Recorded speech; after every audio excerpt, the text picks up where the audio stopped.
بسم الله الرحمن الرحيم. رب اشرح لي صدري ويسر لي أمري واحلل عقدة من لساني يفقه قولي. السلام عليكم ورحمة الله وبركاته. حياكم الله متابعينا الكرام واسعد الله اوقاتكم كل خير، وصلى اللهم وسلم وبارك على سيدنا محمد.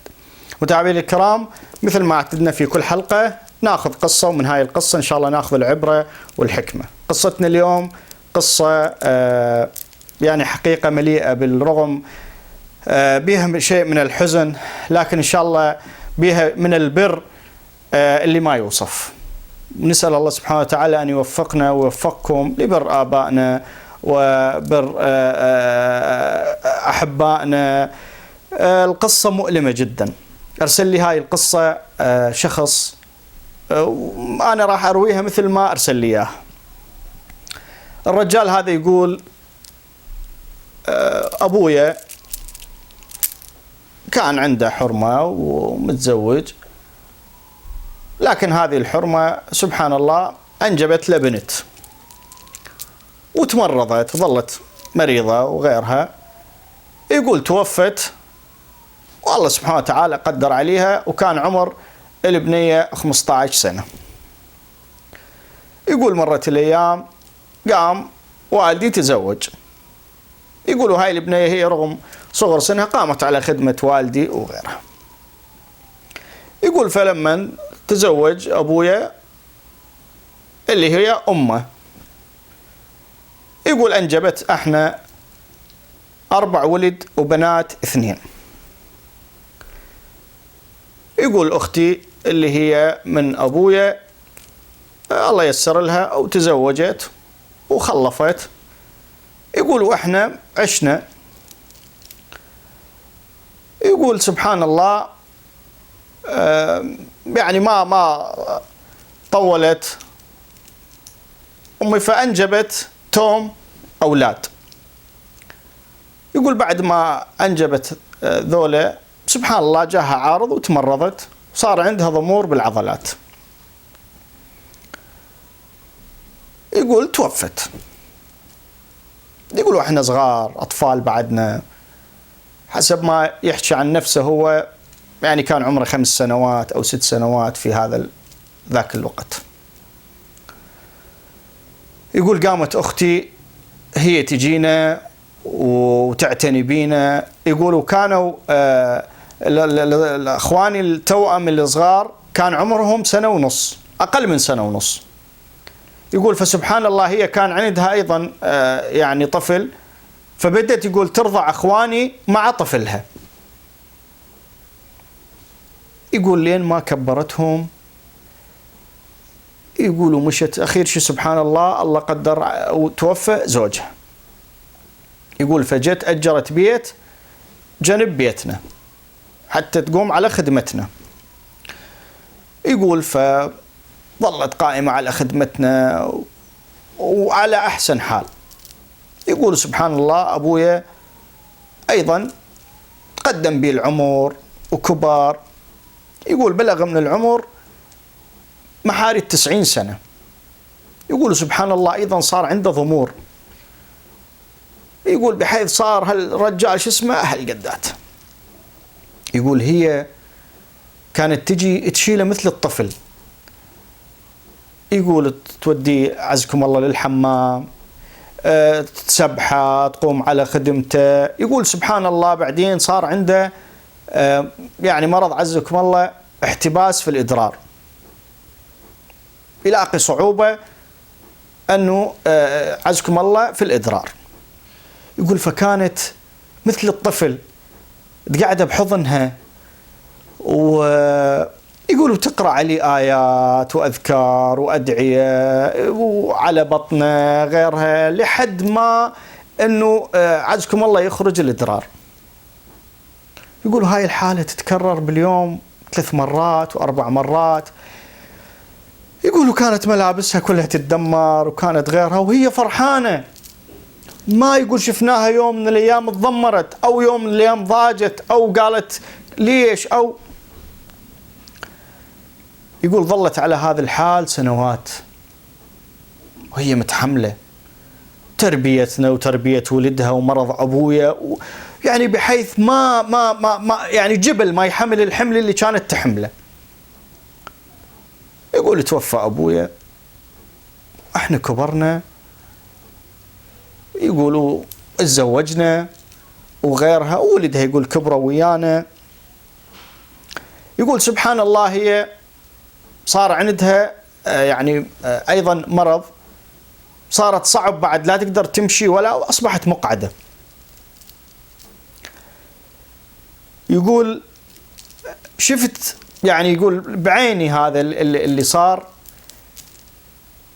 إنه الله سبحانه وتعالى شلون جازاها على خدمتها لأبوها وخدمتها لهاي ذول الأيتام. يقول والله أخذتهم ورحنا للحج. يقول ابنها وأخويا، يقول شايلينها يطوفون بها بالكعبة، يقول وبالسعي بين الصفا والمروة، يقول ما خلوها القاع. يقولوا الله سبحانه وتعالى فتح علينا واشترينا لها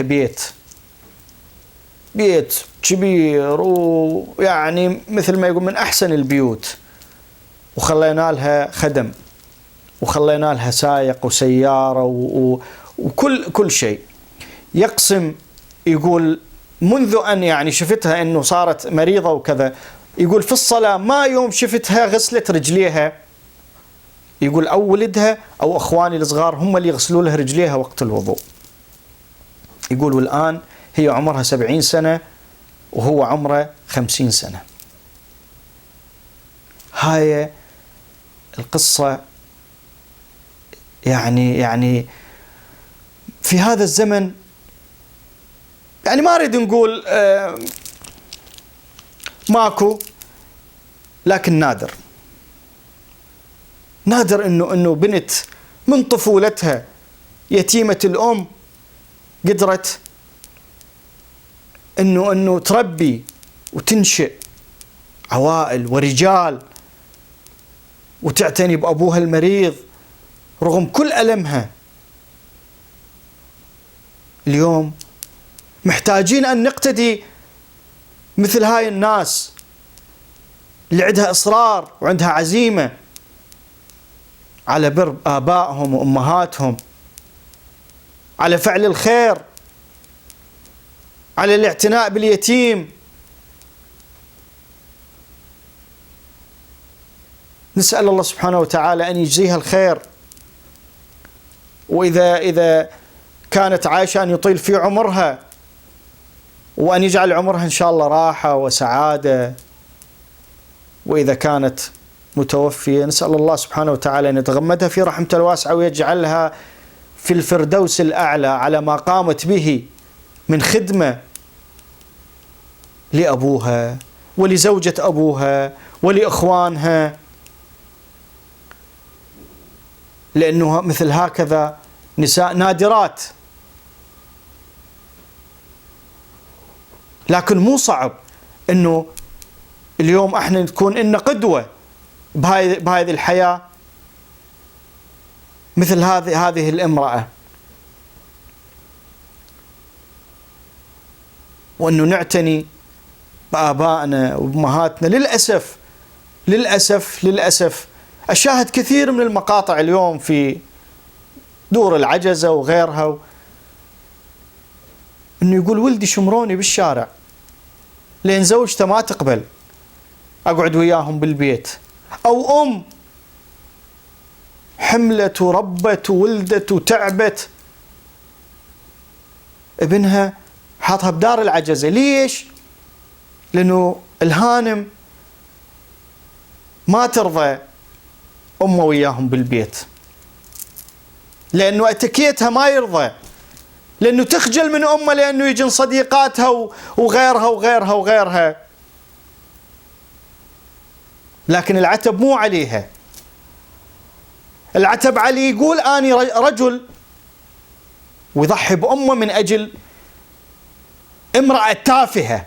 خلي أقولها بهذه لأن هو لو مو تافه ما يقبل أنه يبقى مع امرأة رفضت أن تكون أمه بالبيت.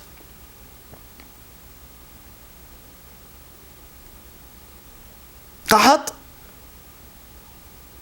اللي ما تعينك على بر أمك وأبوك حرام أنه تنجب من هذه أولاد ويكونون عاقين إلك مثل ما أنت عاقب أمك وأبوك. مش خايف ما تلقى غيرها؟ الله سبحانه وتعالى راح يعوضك خير، بس خليك رجال. على شنو؟ ضحيت برجولتك وضحيت بأهلك وضحيت بأمك وضحيت بأبوك، والله لأنه الهانم زعلانة ما تريد أمك وأبوك بالبيت تروح توديهم لدار العجزة.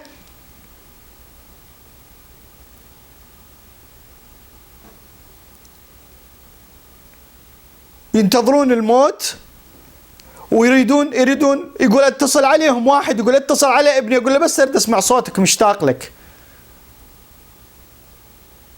الأب يظل أب حتى لو أسئت إليه، بس ما يقسي عليك.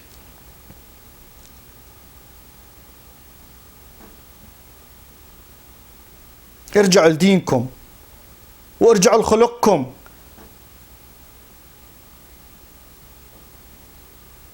وخلوا عندكم قاعدة، اللي ما تعينك على بر أمك وأبوك بيت أهلها أولى. اللي ما عرف يربيها رجعها لبيت أهلها وقول لهم أنا ما محتاج، أنا محتاج من تعيني على بر أمي وأبويا، ما محتاج من تعين على العقوق وإنه ما ترضى أمي وأبويا بالبيت. كافي غفلة، كافي عمتنا الدنيا وطمعها يعني ما أدري شحكي.